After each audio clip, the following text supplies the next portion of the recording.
Welcome once again to the Blanket Fort here in the Crippen household. Whoop whoop. The baby is asleep, so it's time to chat about parenting, have some laughs and relax as we do some arts and crafts. That almost rhymed. That was very good.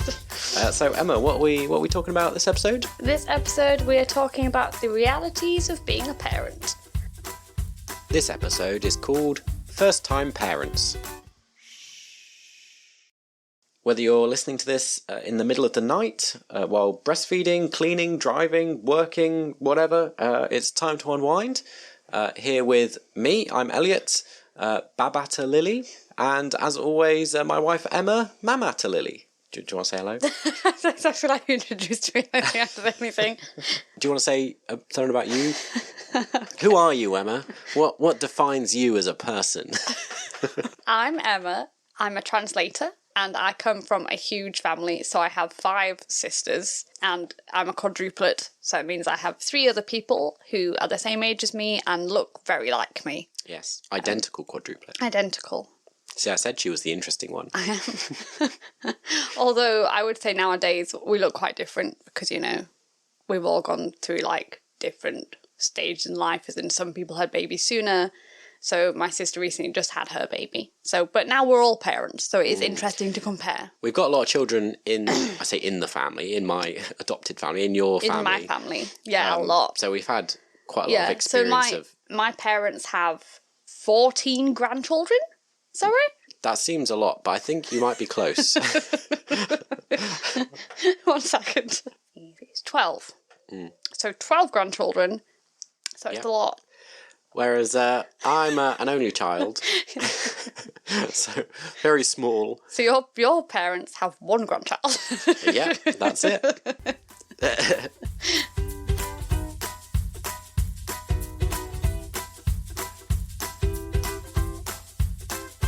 What craft are we doing today in this episode? I think we are doing some colouring today. Yeah. Do you like those like adult colouring books?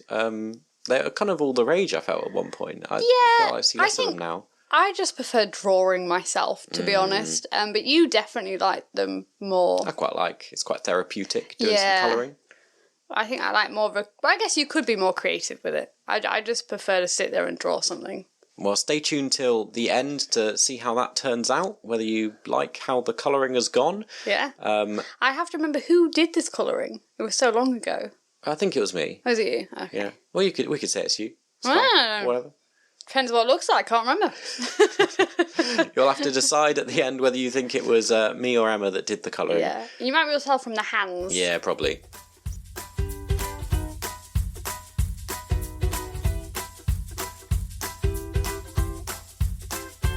So I suppose it'd be useful to give a bit of background around our Lily. Our daughter is currently 2. Yeah, just 2, just turned 2. And so realities of parenting it feels like it's been quite a while since she was like a baby. Yeah. But I suppose just remembering what it was like When before. some people say it flies by, and it does in a certain extent. But when you're going through it, it feels like an awful long time. Feels like years. Yeah. Oh, it has been years. More years than 2 years. Yeah. And then you kind of forget you've got the whole pregnancy as well. Oh, yeah. You can tell from that Emma did not have a good pregnancy. But we'll come to that at another point. I'm sure we'll cover it in another episode. When people say it's a magical, beautiful time, it is not. So it feels like quite a while now since we were young and free. Is that young and free? You know, pre Lily, pre having children. Yeah. We only have 1 child at the moment, so but it still feels like a long time ago. It does. I'm trying to remember what life was like. Yeah. But your sister's just had a baby as well. Yeah. We've got lots of friends who have children, so it's kind of sharing the different experiences of going through all that. Kind of today's topic is covering the whole process. What do you think your expectations were before becoming a parent? I mean, I think they were semi-realistic because I'd say rather large, very large family. So I have 5 sisters, and before we had Lily, all but one of them had children already. So I've grown up along, because two of my sisters much older, kind of I saw them raising their children when I was quite young, and then my other two sisters. So therefore, it means like I saw them when they had their children, and you know, it does help you get some reality because you see them go through those struggles and sleepless nights. But I will say there is a big difference between babysitting your nephews and nieces and having a child 24/7. Yeah. So, like, the energy you can spend playing with them and running around with them. I remember I was at a park with one of our oldest nephews, Adam, and one of the parents said to me, "You're not his mum, are you?" And I was like, "No, how can you tell?" I was like, "You're really involved in the game and you're putting 100% in." And she was like, "I thought there's no way she could have that much energy and be his parent." Yeah. And now, at the time, I was quite cocky in my head and being like, I'll be the same when I have a kid. Yeah. I'll be 100% involved. I'll be this energetic. I don't know what they're talking about. And now I know. As in, yeah, I'm involved in the park, but I also quite like a bit of a sit down. You know, I want to rest a bit. I think that was the key thing for me. I mean, I'm an only child, so... Yeah, very different experience. Yeah, no other thing to draw on. But I've been very involved with your family. Yes. We'd been dating quite a long time, so I've been very involved with looking after some of your nieces and nephews. Your family are very close. Yeah. So all of that. And like you say, I was very, very involved in playing with the other kids. We're both quite child-friendly people. You know, well, all of the words were very immature. Yeah, like we liked playing definitely. Tig, or some people call tag, you know. Yeah, it. No, we'd get on a whole nother topic here. Goodness me. Let's not get to that debate. We're both quite like silly games and things. Yeah. We always kind of knew we wanted children, and like we were always going to be...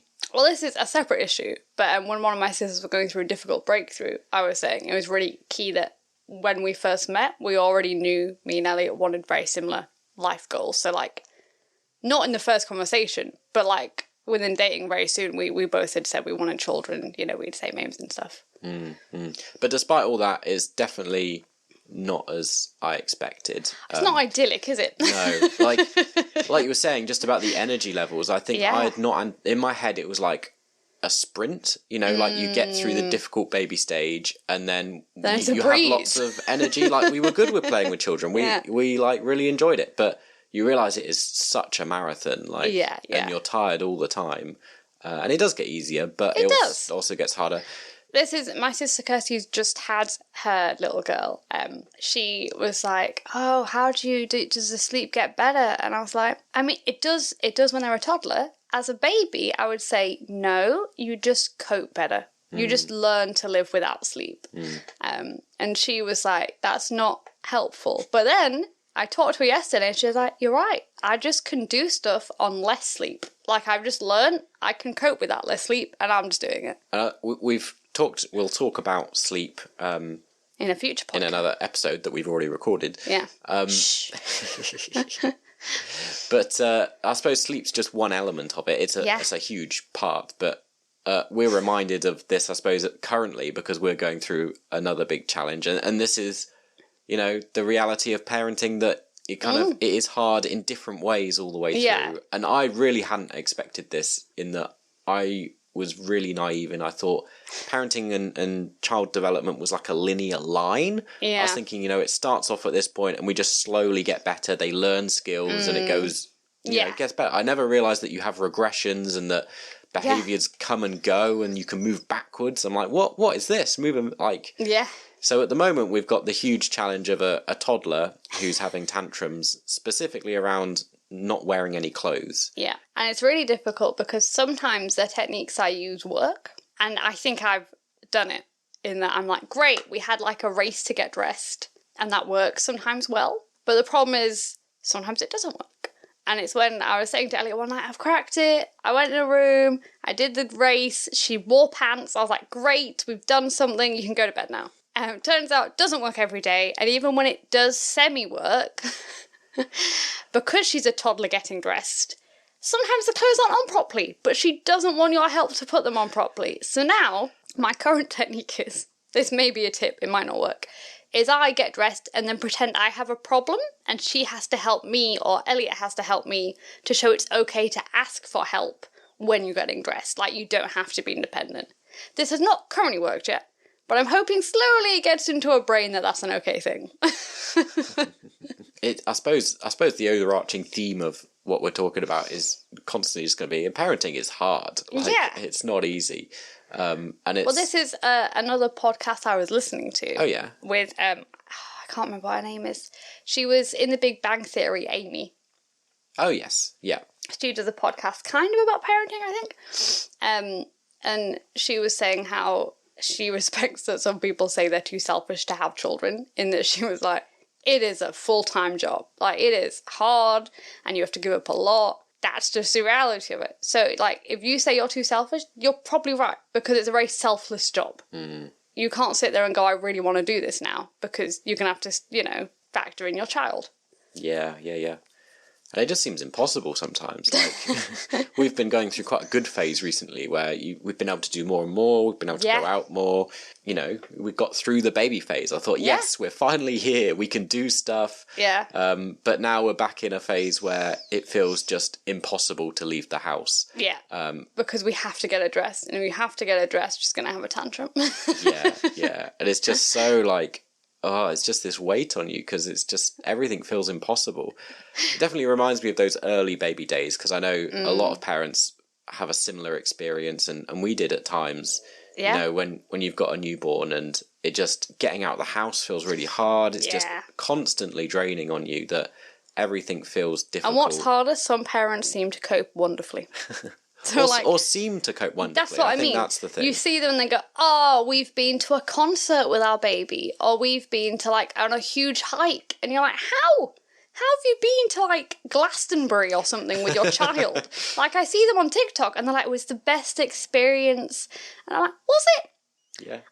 Either your child is beautifully behaved, or you're just not showing us when they had completely lost it, and Well, we were a bit like that. We went on holiday with Lily when she was 6 weeks old in a heat wave. And it was really challenging. We had a good time-ish. Yeah.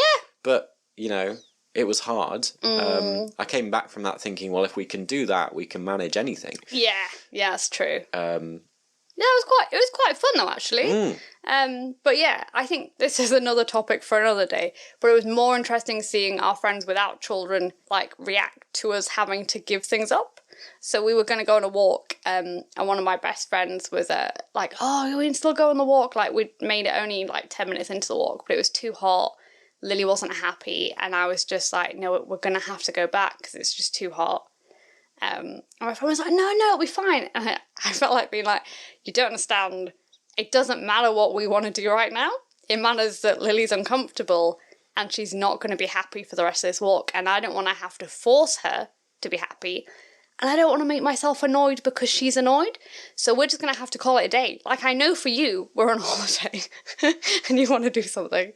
But I felt like being this is... when you don't have a child, you think, they can power through. And sometimes you've got to call it a day. And you've got to be no, we're just going to go back and enjoy ourselves and make the most of the day back up where we were staying, rather than trying to force this walk that we really wanted to do. So... yeah. And that's what parenting's all about, isn't it? It's putting the child first often and having to compromise an awful lot. And, it's a very different life to having pre-children. I think, though, you can make most of the moments when you're just happy at home, to be honest. It's easy, you can control the environment. It's just so much nicer. I mean, obviously there's moments that are pure joy, and there's so many things you learn to appreciate in life, and especially now she's learning words, it's very exciting. So when she can actually say something to you, it's just very exciting. Or even all through the baby phase, every time they learn a new skill, it's kind of wow, look, they can do this, they can wave, they can stick their tongue out. If/when we decide to have a second child, it won't be as special. Going through it the first time is, You're wow, you can do that. I think the second one I'll be your sibling is running around and saying full sentences. This doesn't seem quite as impressive anymore. Yeah. I suppose this is the joy of doing something like this, a podcast, is just being able to link up with other parents and share all of our experiences, whether they're positive or negative. And realising that sometimes what we're experiencing is very common, because often as parents we think, well, I don't know, literally was Googling like how to force your child to wear clothes, and there were so many people who were like, yeah, they just grew out of it. Like it was like a 3-month period, and Elliot was really depressed because I said a lot of people said it was about 2-3 month period. This annoys me like no end with parenting. Like I remember in the early days as well, when you Google stuff about like when do they start sleeping more, when do they start doing this, and the answers are often just, well, you know, in like a year's time, they'll likely grow out of it and they'll naturally get better. You know, some parents like, oh, I have a 5-year-old, they still do that. I'm like, that is really depressing. I'm really struggling now. I'm hoping you're saying in like a month, not like 5 years. Yeah. But, you know, you like you say, you adapt and get used to it. I don't know what advice I can offer. If you're going through being a new parent at the moment and it's really tough, hang in there. I think it does get... Also, compare. This is vital, because struggles you have, somebody else might not have, but they might have another struggle. And then you feel almost grateful you don't have that struggle. It's true. Most recently, like, as we've said, we've been really struggling with Lily getting dressed and having tantrums about wearing any clothes at all. Ironically, not the accessories, though. Hats and shoes, completely fine. Yeah. And jewellery, also fine. Just anything that makes it acceptable to go in public. Yeah. But you were talking with another parent at church recently, weren't you? And it was just refreshing to hear other challenges that we don't have. So they were saying how their child only drinks milk, doesn't really want to eat. And like, I didn't be that terrible person, oh, our child eats everything. I was just like, oh yeah, that's difficult. Our child won't get dressed. It's a big problem. But it made me feel better that I'm like, well, actually, Lily's never had a problem with eating. Although my husband says this is a what we call the Womble gene, because my family we call the Wombles. That's... We'll just throw that in there. I feel like it needs more explanation, but maybe it doesn't. Basically, my family all eat well. None of our children... I think it's genetics, because we did do baby-led weaning, but I know some people do that, and it doesn't necessarily mean your child's not picky. And I'm not saying Lily, 100-time will eat everything, but she always has a good appetite and will always eat. Yeah. She never has a phase where... When I worry she's not eating, she's still eating more than most toddlers. Yeah. Like, she's a good eater. Yeah. It's like at nursery, isn't it? Some parents, you pick them up and the nursery staff say like, oh, they refused to eat their lunch today. They just weren't into it or whatever. Like, Lily, nope, every day she had 3 or 4 portions. Yeah. Which does sometimes make me worry how big the portions in the nursery are. And many of you will know Lily if you're friends of ours. But she's not like a really fat toddler. No. Like, I don't know where she puts all this food. She is tall. It's probably fighting us off when we're trying to dress her. Lying on the floor screaming.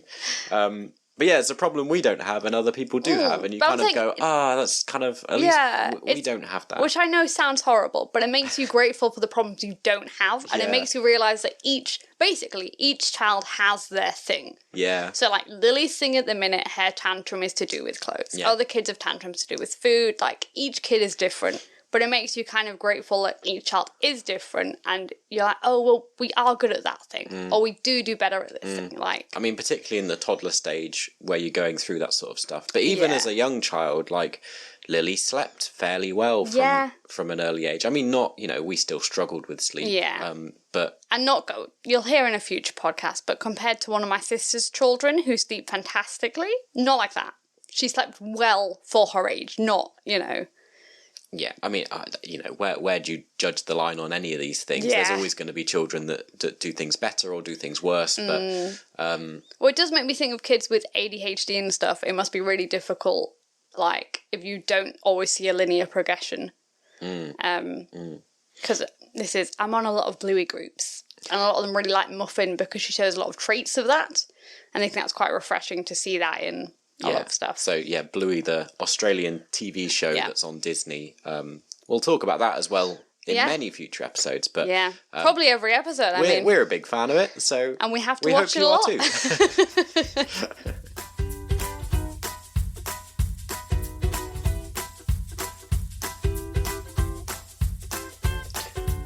So we'd love to hear your thoughts on what we're discussing as well. How are the realities of parenthood for you if you're a first-time parent? What were your expectations before you had your children, and how is it different now? Do get involved in the conversation. This project is all about connecting us up so we can talk together, not just you listening to us. And if you've had different experiences to us, that's fantastic. We'd love to hear them. So either comment below if you're watching this on YouTube, or engage or send us messages over on our Instagram account, which is, or both YouTube and Instagram are at don'twakethebaby_podcast. Or you can talk directly with our community of listeners and share stories with us and with others about all these topics over in our Facebook group chat. You can find all the links and details to those over on our webpage, which is www.kairosmovement.org.uk/don'twakethebaby.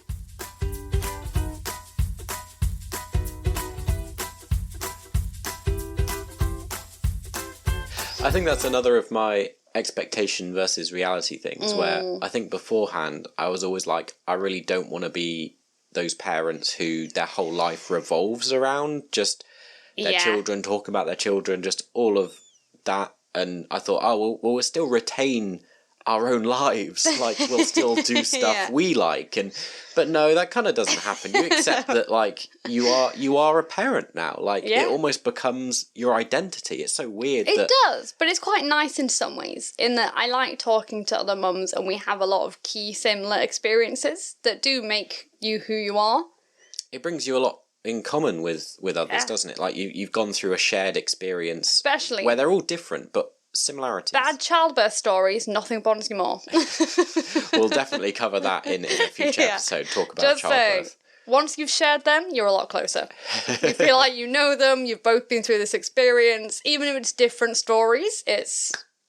I know some people hate this as well in mums groups. They're like, I don't want to hear about people's birth stories. So if we come to one of those podcast episodes and you don't want to hear about it, just skip it.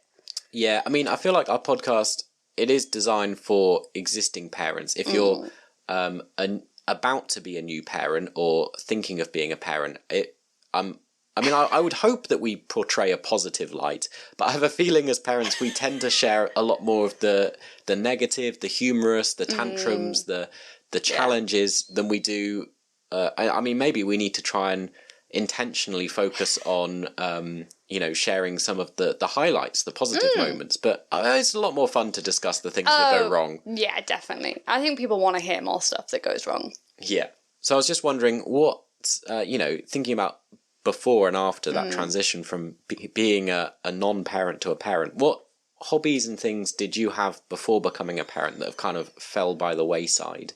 Or aspects of you that you feel like have had to compromise and let go of? I mean, to be honest, we both aren't hugely social, so that didn't really take a big dip.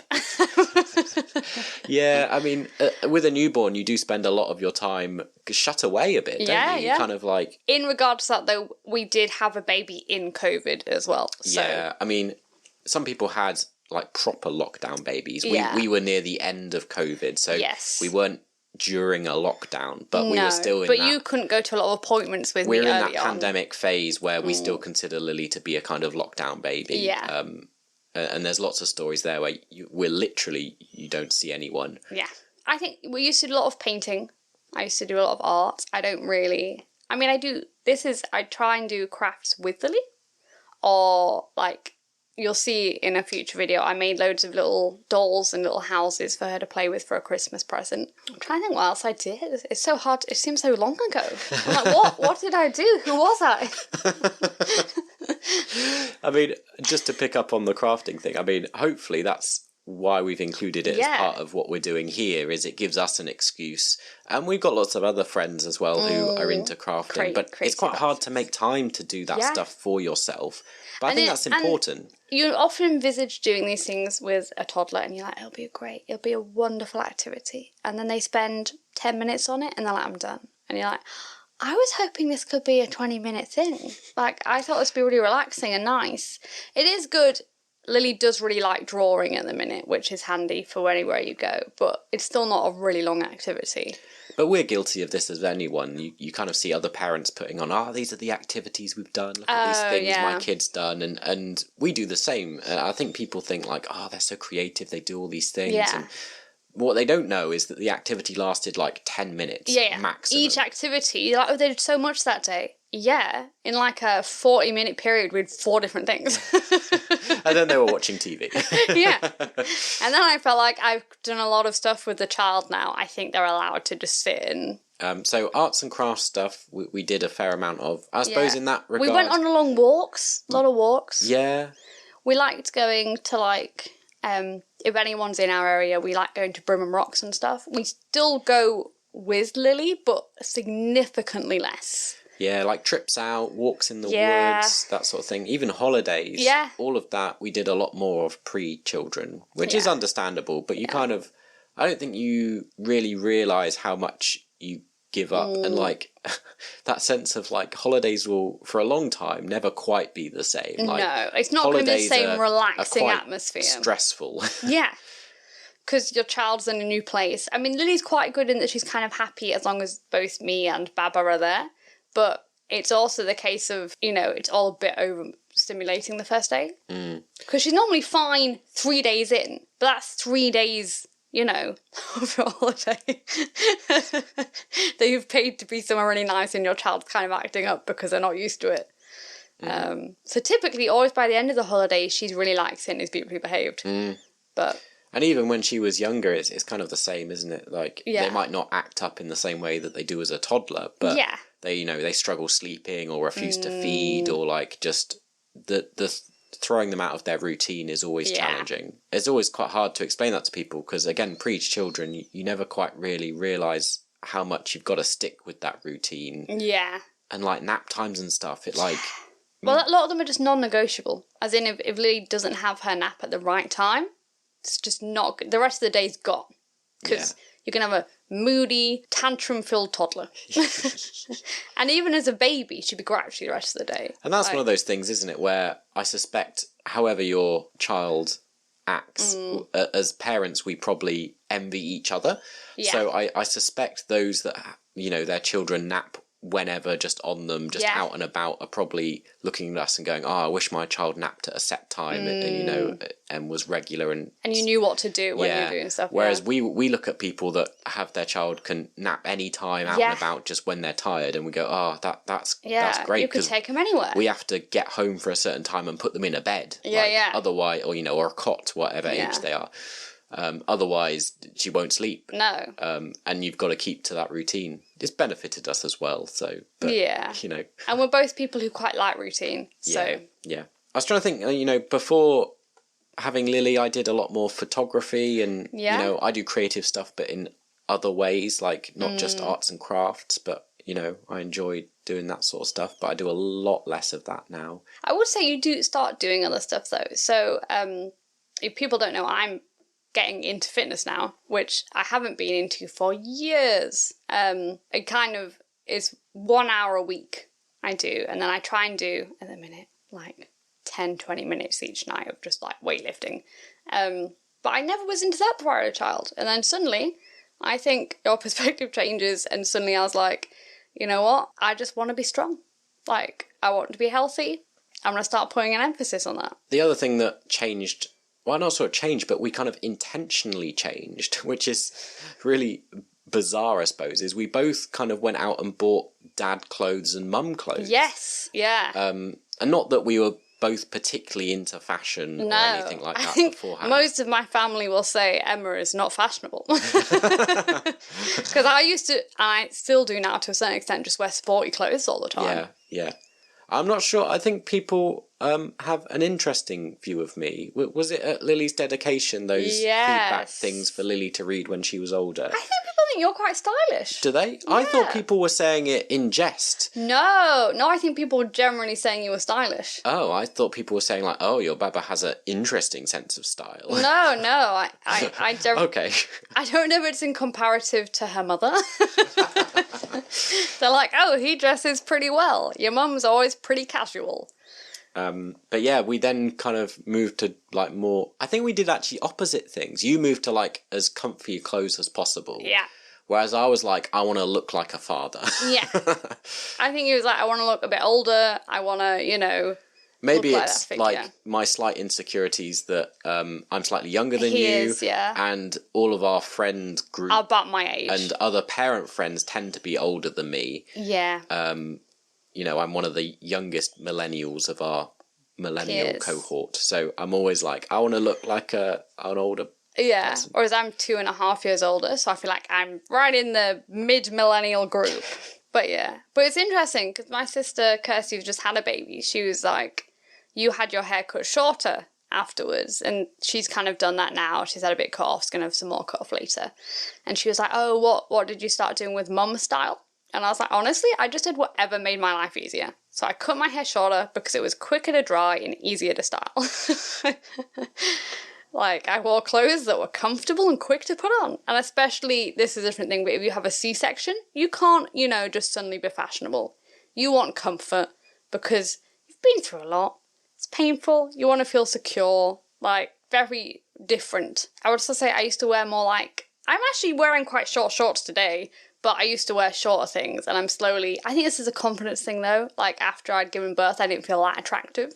Whereas now I'm doing more fitness and stuff, I'm slowly feeling more like myself pre-baby, so I'm getting more confident again in like actually having my legs out and stuff. So, but honestly, just wear what you like, because most of the time nobody bothers. Like, nobody cares as much as you care about what you look like. You'd never think, would you, that all these things are so influenced by having a child? Do you know what I mean? Yeah. Like, every aspect of your life seems to be affected by Yeah.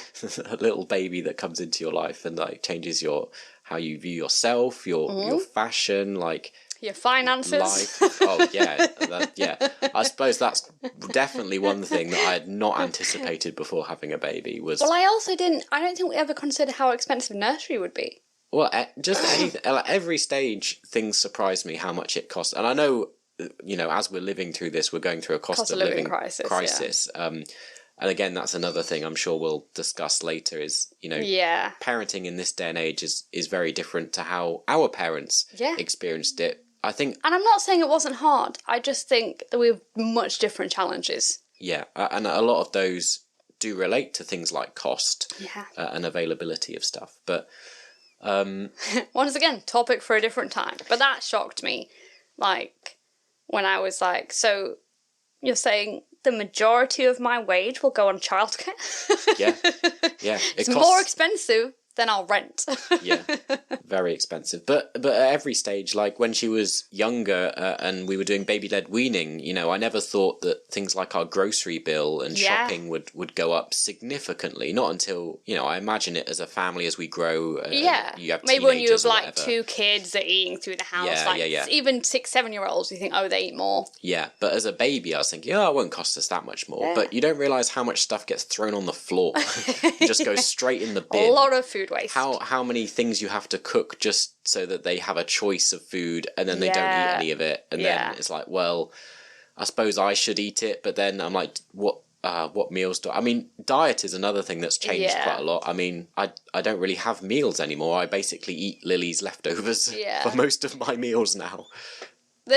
I'm gluten intolerant, so most of the time I can't eat Lily's food, which is fortunate for me, but it means poor Elliot gets most of the leftovers because I'm like, we can't waste this. Also, like before we had a baby, you could avoid temptation by not buying stuff. Yeah, just not having it in the house. Whereas now, like, we need snacks in for Lily. We need crisps and stuff, and we tried to get her to eat healthily, but whatever you do, like, you often need a stock of unhealthy things to, like, if you're going on a trip out, you need something that... road trips and things. Yeah. Take some healthy options, but take stuff they're definitely going to eat and going to distract them. And the problem is, because that's now in our house constantly, it's really hard to not eat it. Or, like, Lily eats half a donut we've bought from Lidl, and I'm like, well, I shouldn't eat it, but I'm not going to throw it in the bin. Yeah, because that's, you know, it's going to waste. Yeah.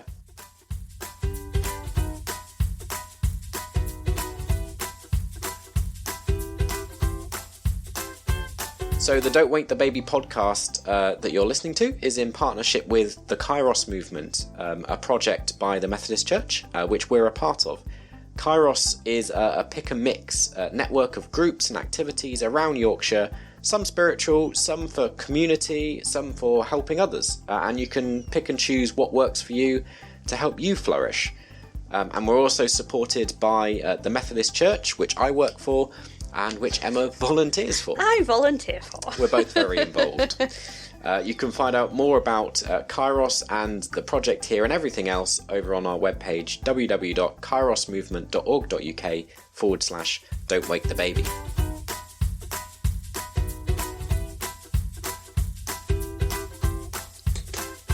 I suppose the other difference becoming a parent is the expectations and realities of what our parents expect, and they had a different experience raising us, and they were taught different things. Yeah, and they have expectations of how we might raise our children, and that often does differ quite a lot from how we're doing things. And as we go on, a lot of our episodes in the future that you'll listen to are going to focus partly around how things have kind of changed from when we were young. Yeah. We'll talk about that quite a bit around different topics and what the differences are. I suppose your parents were more aware because your family already had quite a lot of children in this generation. Yeah. So they're pretty prepared for like more modern parenting styles. But once again, we're all different. So we all parent slightly differently. It is true. I saw a thing on TikTok about grandmas and babies wearing hats, and my mum is that person.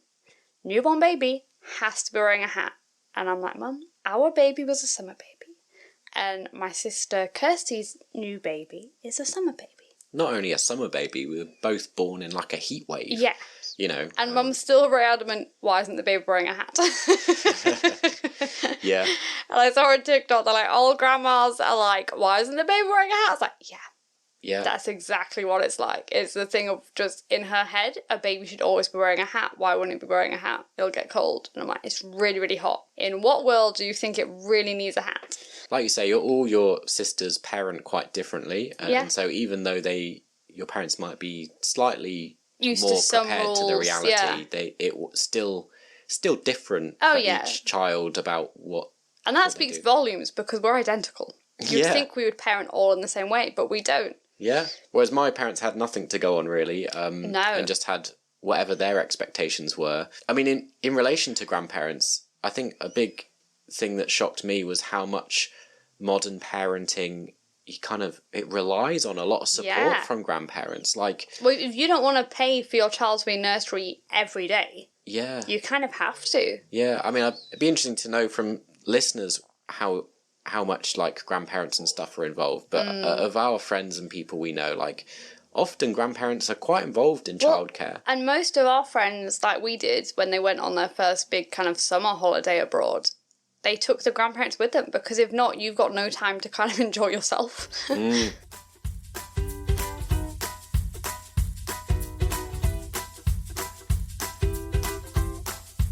Anyway, we're coming to the end of our episode here, so I hope you've enjoyed listening. How's the crafting gone? Well, if you're watching on YouTube, you can see and decide for yourself. I can't even remember what it looks like, so I'm just going to say it looks brilliant. As always, we are not experts by any means. By we don't any means claim to have any skill in anything we do. So, we're just having a bit of fun. And if you've got a better craft or thing you'd like to share, we'll feature it on the episode. Or if you have a really funny reality that you didn't realise till you had a child.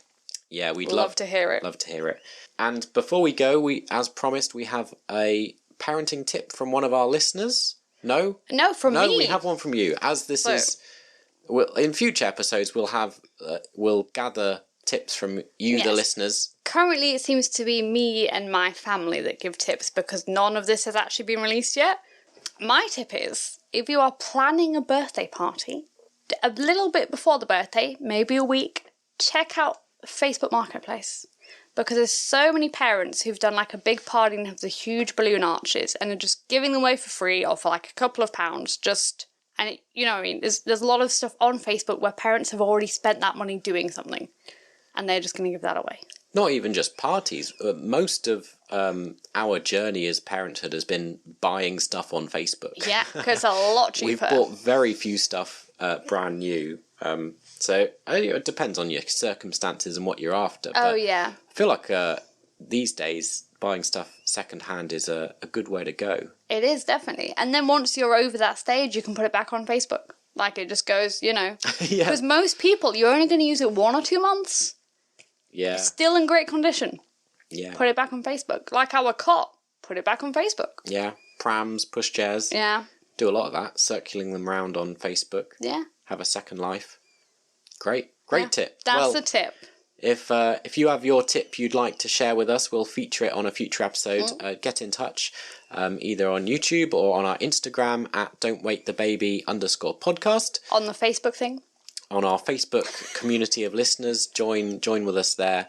And until next time, Don't wake the baby. sleep well. Bye. Night. Shh.